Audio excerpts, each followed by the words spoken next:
For the town of Edson, I call this meeting, committee of the whole meeting to order. May I have a motion that the agenda for the April 9th, 2019 committee of the whole meeting be adopted as amended? Councillor Bear makes that motion. You really took your time with that. I appreciate it. All in favor? Passed. All right, may I have a motion that the minutes of the March 26, 2019 committee of the whole meeting be adopted as presented? Councillor Wilkinson makes that. Any comments or questions? All right, all in favor? Passed. We do not have any delegations or department reports. No reports from staff. No reports from executive office. We'll move on to infrastructure and planning.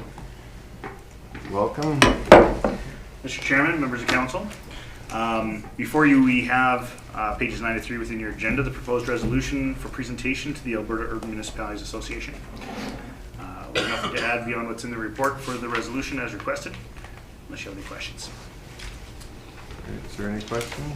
No, that's good. Go ahead, Councillor Through Bear. the chair to Mr. Verhage, I don't have a question. I just wanted to thank you for your efforts on this, and I was reminded that the cost of airports paving is much higher than I would have ever anticipated, and I'm really happy that we're proceeding with this. Councillor Bailey. Through the chair, too, I just have a comment there. I've talked to some other councillors, not in this area here and that, but they are happy that they got word that we're going to put this in, and they're happy about it also. They said, you know, very good, they will definitely support us when we go to AUMA, so it was a good deal. All right. Thank you very much. That's a great report. We'll move on to Regional Economic Development Alliance. Hey, thank you, Mr. Chair. Thank you. This report, that we began discussing this as several council members had been shown interest in it, and we did some research. In the last 12 years, there hasn't been any new funding for REDAs. There are some running, as we said. They're self-funded. I did phone around trying to find out if there was any money available anywhere, and one of the things that we were told was that there's the CARES grant, and so I looked at how can we incorporate that, and we talked about it quite a bit in administration. Then we came to looking at this. I think it's not a bad idea in many ways, because not only the strength in the numbers, but with everything with the provinces going regional now, and if you're not doing something regional, it's much harder to get grant money. So it's probably an opportune time for that, as well as the CARES funding. You can get it more than once a year. It's project oriented, which probably makes some sense, because if we do find out who's interested and start with a small doable project, and I think it's important to have an early success, that is something is shown to be being done, because I think that was one of the issues in prior times when we've had regional economic development alliances. People, what are they doing? Everyone wanted to know that. So I think that would be a logical way to start. Find out who's interested and work on something that is small, that we can manage, we can see results, and we can get a grant for it. And that's what we talked about as a possible way to move forward on this. Go ahead. If I may add to that, through the chair, at the recent AUMA caucus event that I attended with the mayor, we had an opportunity to have dinner with a regional group of mayors, and this was the main topic of conversation. So it appears that there is at least general appetite to consider and pursue this type of initiative in the region. Go ahead, Councillor Wilkinson. Through the chair, was there any talk or any thought of what a possible project could be that could be really successful? Like, are they thinking tourism in the region, sort of? Yes, thank you, through the chair. The main opportunity that was discussed was tourism related. It seems to be the easiest, and it also makes the most sense in terms of economies of scale when you're advertising, and you can advertise a regional as a region. It's much more effective and more appealing when you're saying here's 20 things you can do in this area versus here's 2 or 3 or 5 things in any one of our particular communities. So, but that does not mean that that can't expand to Right. consider other opportunities as the group was to work together. I would also add, I recall one of the mayors suggesting that they had some conversations. This may all be moot now with the election, but that the province, the minister at the time, would find money to fund the RETA if it came together. And so again, that may be neither here nor there because of the pending election results. But I think it would be pretty easy to make the argument at the provincial level on anything that is spurring or driving economic growth or economic development with the challenges we've had in the province in the last few years. Councillor Curry? I'm going to say, I guess, something different about this. I'm not sure that we should be going the route of the RETA when we have community futures. And my reason for suggesting this is that we own 20% of community futures, as does Hinton, Jasper, Grand Cache, and Yellowhead County. And councillors from every single one of those councils sit on community futures, and community futures works on economic development. And if, for example, like today, they just released their Yellowhead County Food Initiative, which they got a grant from CARES to do. And that is the role of economic, like that is their role with community futures, is to grow our economy. So my question is, do we need to start something new, or do we already have it in place and we need to say, okay, this is the project that we are interested in. Now, can community futures help us to go that route when they already have built all those relationships with the other councils? They're already working in every one of the communities and are already doing some successful projects. So I question, and just having been at the Economic Development Conference where there was a lot of these RETA projects and all the community futures offices, it all seemed very similar to me. It all worked the same, it was similar. I know that our community futures has said numerous times, like, let us know if you have a project and you have funding towards it, like that's what we do. So we already own that, and we already have great relationships with all the councils. They already have that, they're constantly at that table. So do we need to do something new, or do we actually need to utilize what we already have available to us? So that's just food for thought. Councillor Bennett? Through the chair, I was going to make the same comment as Councillor Jackie here did, that as being on the community service on the previous council, and that we had talked about the RETAs and what their role was, and also what the community futures was, and everybody around the board came up with kind of the same idea. You know, we're duplicating into whatever, and that, you know, they put on a lot of stuff. They will help you out. We have, you know, all the regions that we need on their board right now, and they did talk about it at length in previous ones, and that, and decided that, you know, everybody that was there for the council part said, you know, they didn't want to go that way. They'd rather stay with community futures and use them, and seeing as we're partners and everything else, they could be just as smart as anybody else could nowadays. So I think it's something we have to think about and talk about also. Councillor Barron? Through the chair to Councillor Curry or Bevan. So since I'm not on the Community Futures Board, I don't have that same insight. So how do we get any projects that we want going forward, or how do we have that conversation with those other councillors to say, hey, what would be a joint project that we would like to do? What is the method of doing that? Go ahead. Okay, so we would bring in community futures and discuss it with them and what the project was, and then they can help with that communication aspect, and then moving forward with it. And how that would work would look differently for depending on what the project is, right?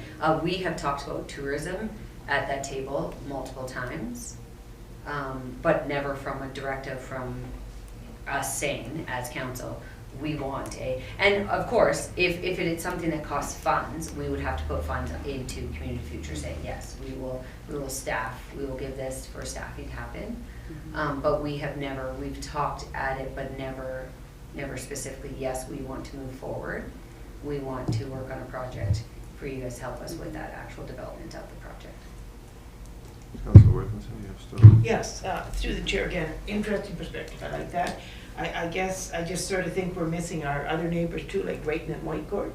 And on a tourist initiative, I mean, there's lots of things, like what will you take on your motorcycle on a Sunday to go for beers and that. And includes Seba Beach, all different areas, Parkland County possibly, so that all the tourist highlights can be mentioned in all those places. So there's a Community Futures office in Whitecourt, and there is one. And maybe all through Community and Futures. they all work together. So we need to work with everybody. Yeah, so like even like our loans portfolios, like we will, if we have more money than they do to lend out, we lend money to do, so they work together all the time. Their managers come to some of our meetings when we're doing different initiatives. Good. And I mean, I'm just saying, we could have them, they would be better to present on how they can support it than I'm sure Councillor Bevan or I could. But I think before starting a whole new infrastructure, like, you know, whole new committee, another thing, is it something that they could support with? I have a question. I'm not sure if they would be, I think they would be a good group to do general advertising promotion of the region, but I'm not sure they would be a good group to facilitate any kind of infrastructure or any major improvements in the region. Like if we're going to get them involved in a regional airport improvement or something like that, I'm not sure they would be the appropriate group for that. Does you have any comment on that? I think we would need them to present on what different aspects. If I may add my perspective on this, I think what we have to do is really clearly understand Community Futures' mandate. And while I know that they have been involved in a number of things beyond business development, which I believe is their core mandate, is small business development and small business support. How flexible is their mandate? Can it be changed? Do we control that mandate? I know a lot of their funding comes through Western diversification through the federal government, and so they may have some limitations in terms of what they can and can't do. I think that those are all questions I think best for Community Futures, as Councillor Curry suggested. There's pros and cons to using existing infrastructure such as Community Futures. The pros are the relationships are already there. There's there's goodwill built up. There's already a cooperative effort.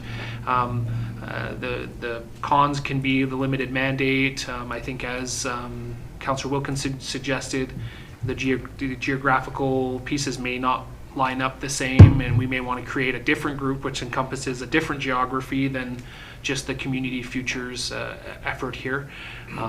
I don't know how directly active they can be in tourism. So if tourism was the thing, I think we'd have to really clearly understand what Community Futures could comfortably do, and to the point where I think always you want to be cautious of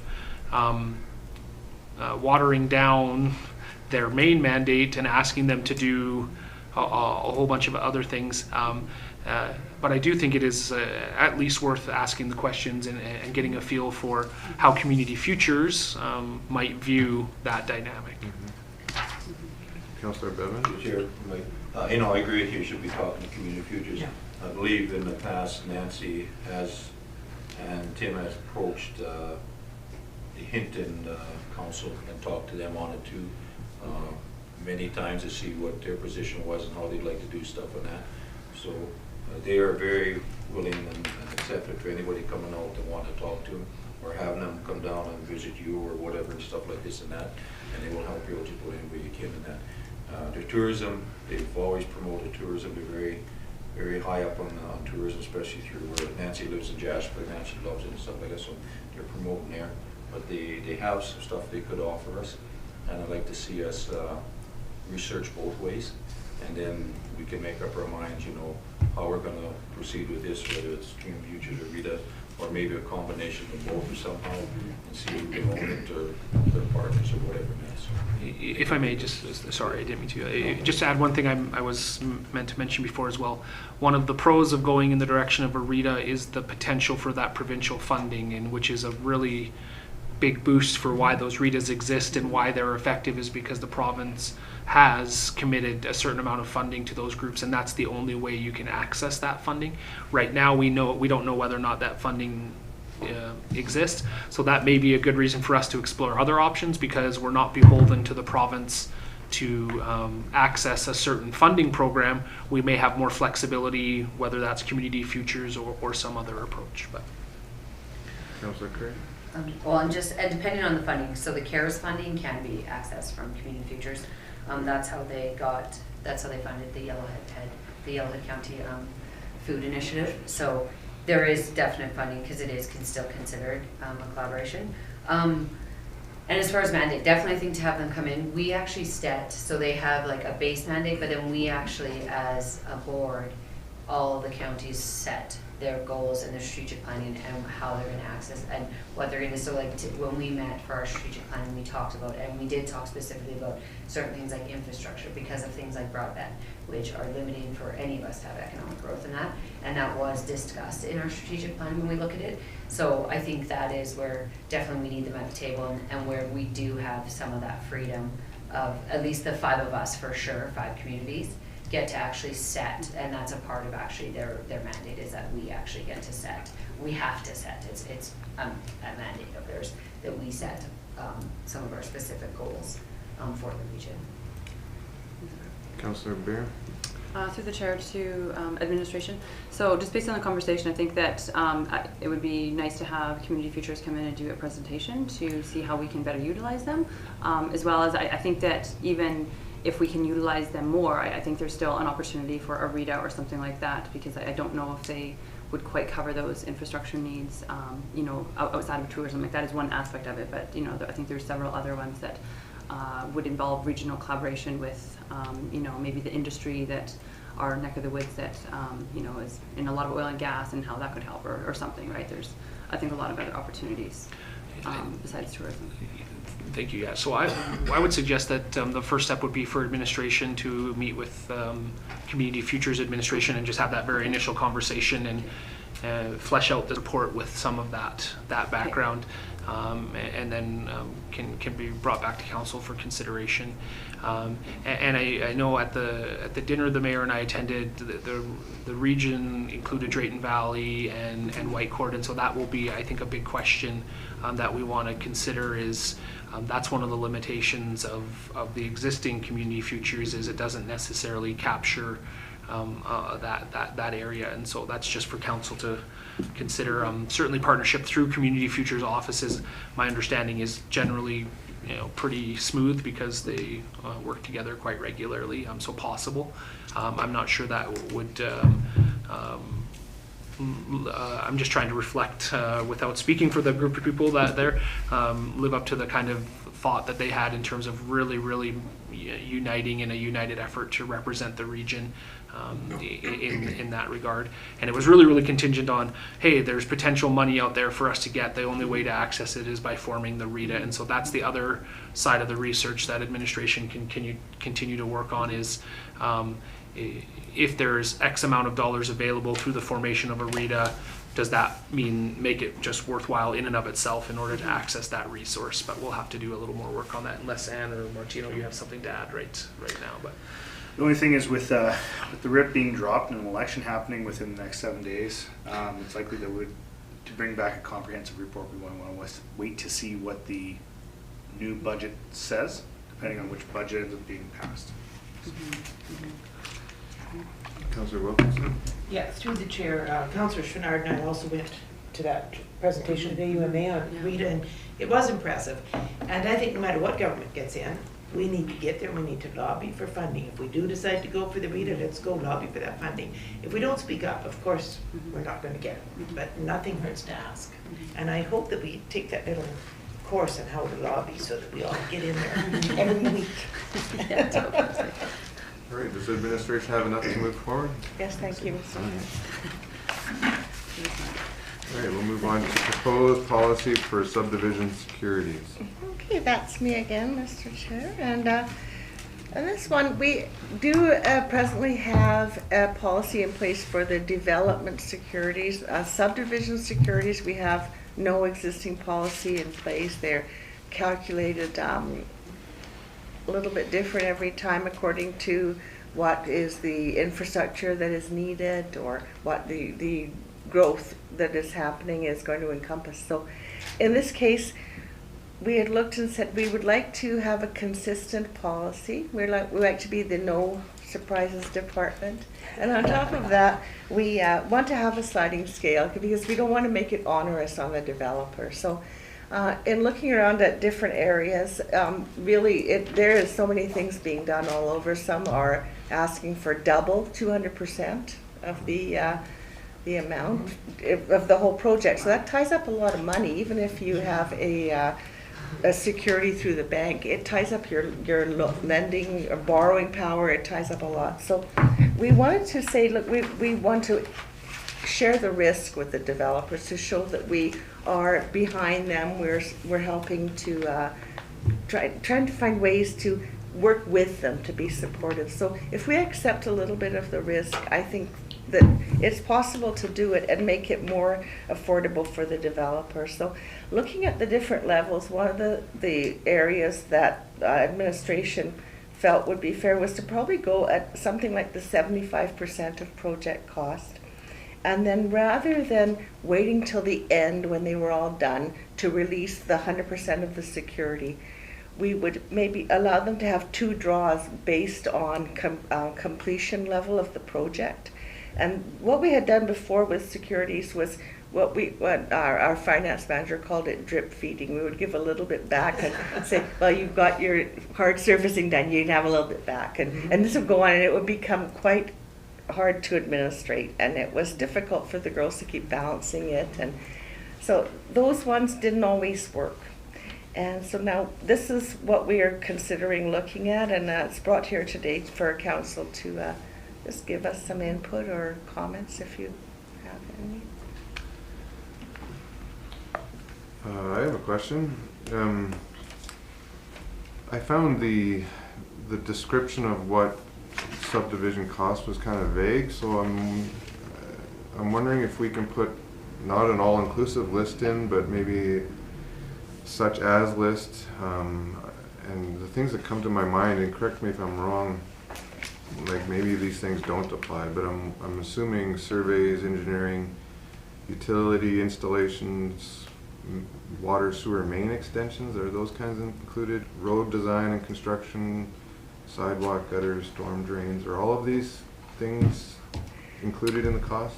For the most part, when we're talking about costs relating to subdivision securities, we're relating specifically to the infrastructure which could be handed back to the municipality for ownership. So specifically that would deal with items under section 648, which is any road related infrastructure, drainage related infrastructure, water related infrastructure, sewage related infrastructure, land required to utilize that infrastructure or connect to our systems. From a securities perspective, we're simply dealing with the actual cost of installation. So regardless of how their entire development's being financed and their gains and losses, etc., what we're relating it to specifically is the physical cost for materials and installation of those materials. So do you think a short list would be useful, or? The problem is that there's no way to provide for a hugely comprehensive list because without very rigid design standards, which would limit the types of infrastructure people might be innovative to show us, we'd leave something out. And whenever you include something, if you do a detailed list, anything you didn't include in your detailed list is excluded, which means someone might have a new way of dealing with drainage going into certain types of pathways, for example. We're dealing with bioswales, and if we didn't think about that, then it becomes a complication. Mm-hmm. So you do probably want to be broad enough to include any of the infrastructure we require to be installed, is how I would typically do that, just because they're going to make a proposal to us and we're either going to accept it based on an engineer's stamp or on a design standard that we have prepared, which we have not yet written. Is that wording in here that I missed, that it's basically improvements on common land that's going to be handed back to the town? Is it in here? Anything that's handed to us for infrastructure would be on town-owned property, either a road right-of-way, public utility lot. Right. But I didn't. Maybe I missed it. So, but that makes sense to me if we can be clear about that. That we're talking about costs to improvements on land that is expected to be handed back to the towns. Mr. Chair, as well as ensuring compliance, that they get the whole job done. So right. that when we have a subdivision that's approved, there are conditions on it, and the agreement that they enter into, which then we go ahead and we have to figure out the security. So as The agreement says how they're going to meet those conditions, and they're always going to have to do it to our specifications, number one, so that we are going to take it over and maintain it. The other thing is that they get completely finished and don't leave a mess on their land either. But we have had cases where we have refused in the past to take over a road because it wasn't up to our specifications. But then it becomes a long-standing problem where people are wondering why it's not being maintained and fixed. And well, we're not going to take it because we don't want to touch it yet. It's not. It's going to be too expensive. So they get kind of stuck in limbo, and that's not good either. Any other questions? Councillor Curry? So I'm just clarifying what you just said. So that's not necessarily in this policy, but it's in the contract that they have signed. It's in their subdivision contract. Yep. Is where we would see those details? Subdivision and Okay. development. So this policy Yes. is just directly about the actual security. So to make sure that they complete what they're agreeing to in their subdivision agreement, and not only on their own land, but also for us, we don't want to take over anything that's not done properly. So we don't necessarily need that kind of detail in this policy. 'Cause That's it would be right. in the contract. Yeah, our standard, our revised standard subdivision development agreement's approximately like 32, 48 pages, depending on detail levels. So it deals with the majority of the specifics, and it has a full definition of almost all pieces. This was meant simply to point out that right now our securities policy essentially says whether we were accepting $20,000 in municipal infrastructure or $1 million for a larger subdivision, we could take $50,000 in securities, and that puts us in a liability situation. Or even though I could still ask for that within the agreement, and I have in what we've been doing so far, it could be challenged, and I have no policy to link that to. So Thank you. Sorry, through the chair. Councillor Barron? Through the chair to administration. So I had a similar comment or question as Deputy Mayor Sorensen regarding what the wording is and what that was. Is there any way to link the contract to this document to clarify that a little bit better, that they go together instead of that it's a standalone policy? I don't know if that makes sense. Does that make sense?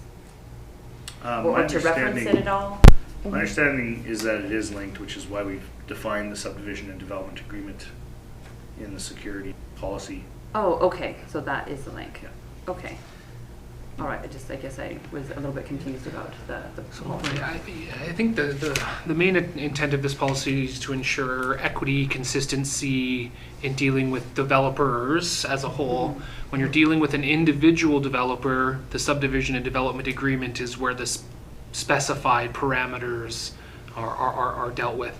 But what we want to ensure is we don't run into situations where we're just kind of on a case-by-case basis saying, oh, well, I guess this time we'll do it this way, and then the next time maybe it's a little bit different, and then we run into a situation if things go badly and we were ever challenged on that, it would be really difficult for us to justify some of our decisions without this kind of policy background.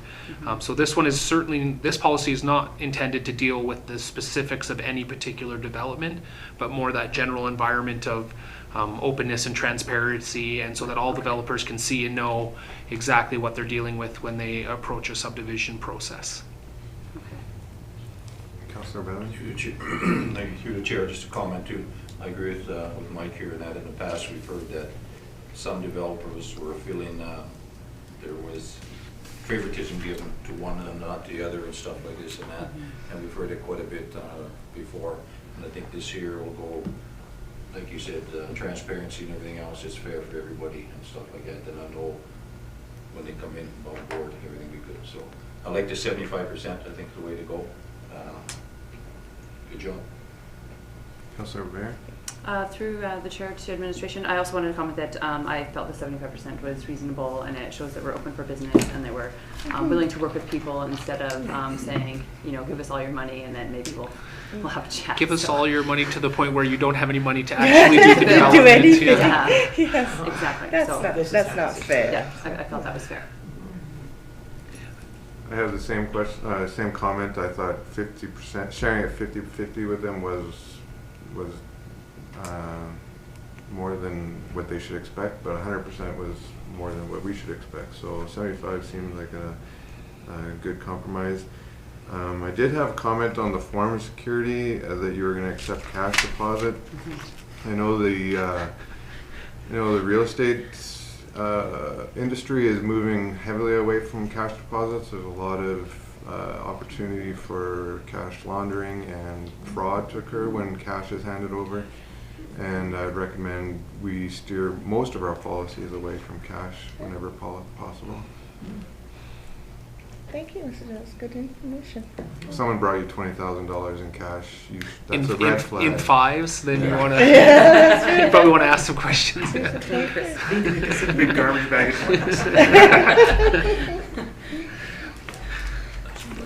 Great, does administration have enough to move forward? So thank you. Yes. Okay. All right, moving on to the memo on Cascade Power. Mr. Chairman, members of council, this is just bringing it to your attention that Cascade Power has proceeded with their application to proceed with their 900 megawatt combined cycle natural gas plant, which will be developed in 2 phases. They're seeking the Alberta Energy Commission, I believe it is, Utilities Commission, is seeking any comments be submitted by May 15th should any group seek to do so. This is provided for your information. If you chose to direct us to prepare correspondence, we could do so. Through the chair, I just have a question. Is that ever going to affect our water supply? Like, they are using just so much water.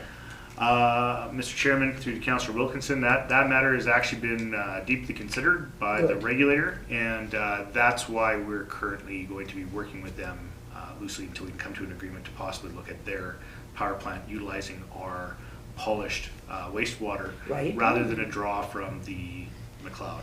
And they talked about that before, but at our current cost too then.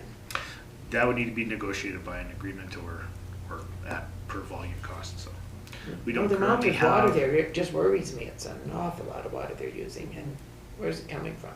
I hope not the water level for our well syndrome.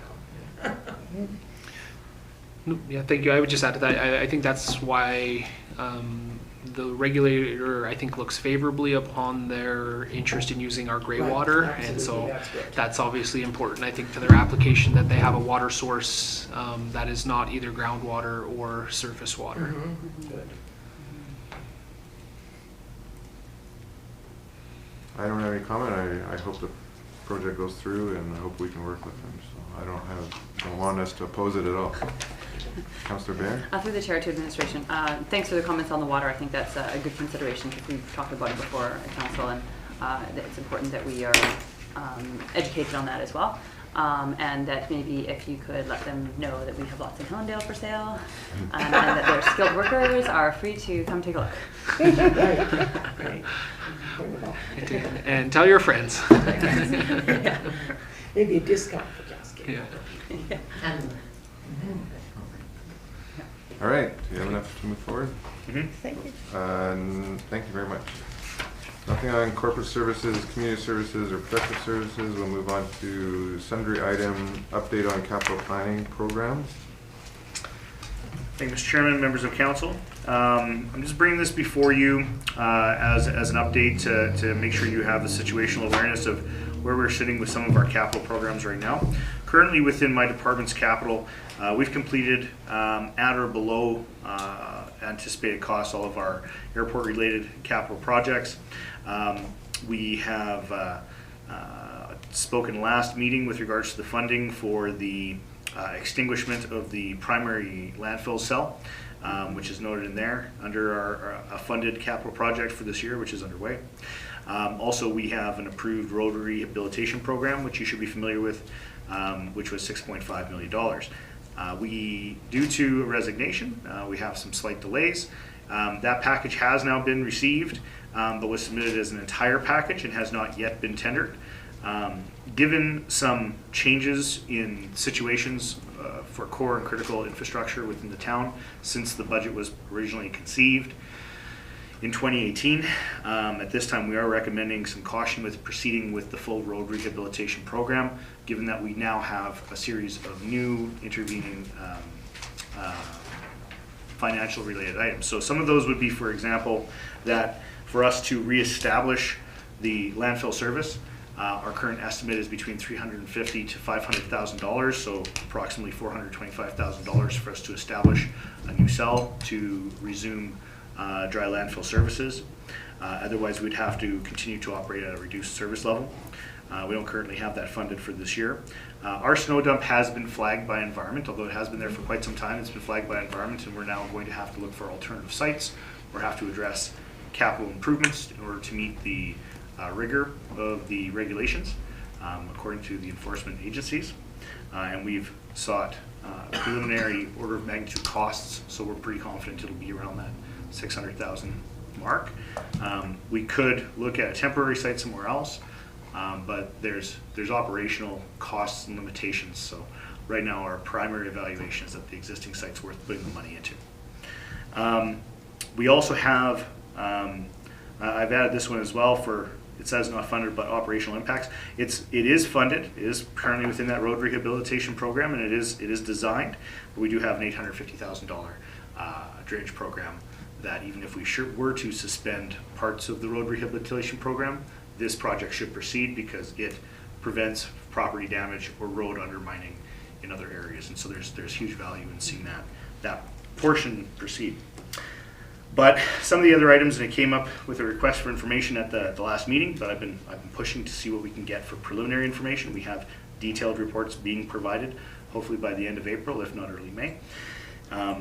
Right now, if we're looking at our water security issues and source water security, we are looking that we may need to proceed with onlining a more expensive well. It's demonstrated and proved to have good volume. It's just more costly to actually refine it. That's about a $660,000 touch, which wouldn't be this year, but we'd have to look at it for next year, designing this year. That, however, does have some benefits with regards to being able to become a community facility, deal with change rooms, washroom. Came back from our desktop study from our engineers. It's coming at about 25 wells at minimum. So assuming an average intake lagoons, we don't have a cost yet on the 2 intake lagoons we must reclaim, but it's quite likely that the receiving station will actually save us money by utilizing that lagoon versus remediating it, because they could be more costly than anticipated. Again, that report's underway and needs to be submitted to the regulator by mid-May, so we should have that in advance of mid-May with instead of an unknown cost, an actual cost or an estimated cost. So looking at those current needs, estimated needs, and current approvals, there's some complexities with the road rehabilitation program that we've been given. It was submitted to us, prepared as a single package for all of the projects. The original estimate for that group of projects, however, was $8 million. However, we only have $6.5 million. It'd be difficult at this stage to be able to break it apart and allow them to go out as discrete packages or discrete projects and not take a hit on the delay in bidding and tendering those projects. I think that we would overpay for them at this point. We're better off to review the design, break them out until we're clear about what they are as discrete projects, and then look at tendering them at a more appropriate time and building them next year, or considering whether they're still critical given the projects we're now looking at, as noted in the report, except for that one drainage project, which we would still proceed with immediately if we could. That also said,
In early March, or early March, yeah, thank you.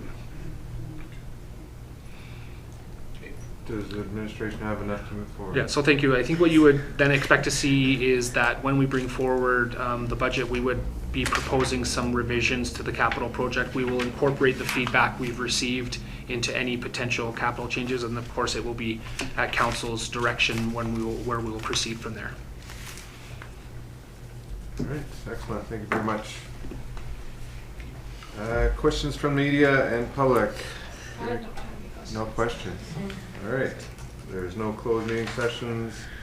Can I have a motion for adjournment? Councillor Bevan makes that motion. All in favor?